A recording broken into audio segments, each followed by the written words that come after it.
রব্বুল আলামিন বলেন, নুরুদ্দিন জঙ্গি রহমাতুল্লাহ আলাইহি, আল্লাহর ওয়ালি দাবিদার তুমি এ যুগের বাদশা, আমার আখেরি নবীজির শরীর মুবারক চুরি করার জন্য ইহুদিরা আসতেছে। আমার নবীজিও স্বপ্ন দেখালেন, নুরুদ্দিন জঙ্গি আমার শরীর মুবারক চুরি করার জন্য আমার কবর পাশে, রওজা পাশে ইহুদি নীলচক্ষুবিষ্ট দুইজন এসেছে, ওরা আমাকে চুরি করতে চায়, পারবে না চুরি করতে। আমি আখেরি নবী আমার আল্লাহর দয়ায় নিজেকে হেফাজত করতে পারি, তোর মাধ্যমে খবর দিতে চাই, গোটা দুনিয়ার মানুষকে জানা দে নবী মরে পচে মাটির সাথে মিশে যায় নাই, নবী এখনো হায়াতুন নবী হিসেবে বেঁচে রয়েছে। অমুক এলাকায় যাও, সেখানে গিয়ে দেখো আমার শরীর মুবারক চুরি করার জন্য আসতেছে।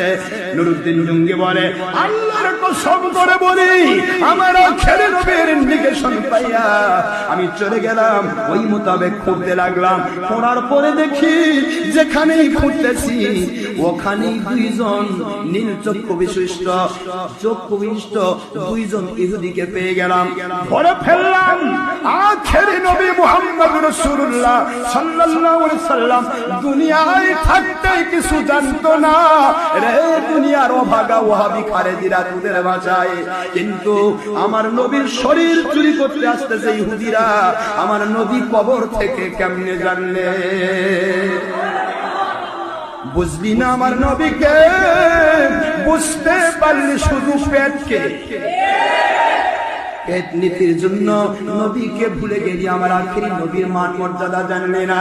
নুরুদ্দিন জঙ্গি বলে, দুইজন ইহুদিকে ধরলাম, বললাম রে ইহুদির বাচ্চা ইহুদি, আমার নবীর দুশমন, কি করে তোরা আমার নবীর শরীর চুরি করতে চাস?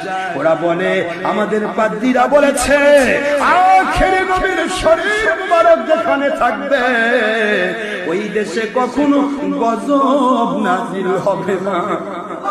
আমার আখেরি নবীর শরীর মুবারক যে দেশে থাকবে ওই দেশে কোনদিন দাজ্জাল ঢুকতে পারবে না।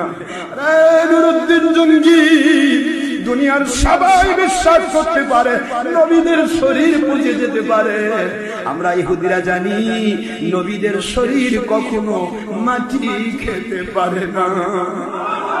বুখারী মুসলিমের হাদিস, ইন্নাল্লাহ তাবারাকা ওয়া তাআলা হারামা আলাল আরদ, নিশ্চয় আল্লাহ পাক হারাম করেছেন জমিনের উপরে আনতাকুলা খাইতে, আনতাকুলা আজসাদাল আম্বিয়া, নবীদের শরীর মুবারক খাওয়া জমিনের জন্য আমার আল্লাহ হারাম করেছে।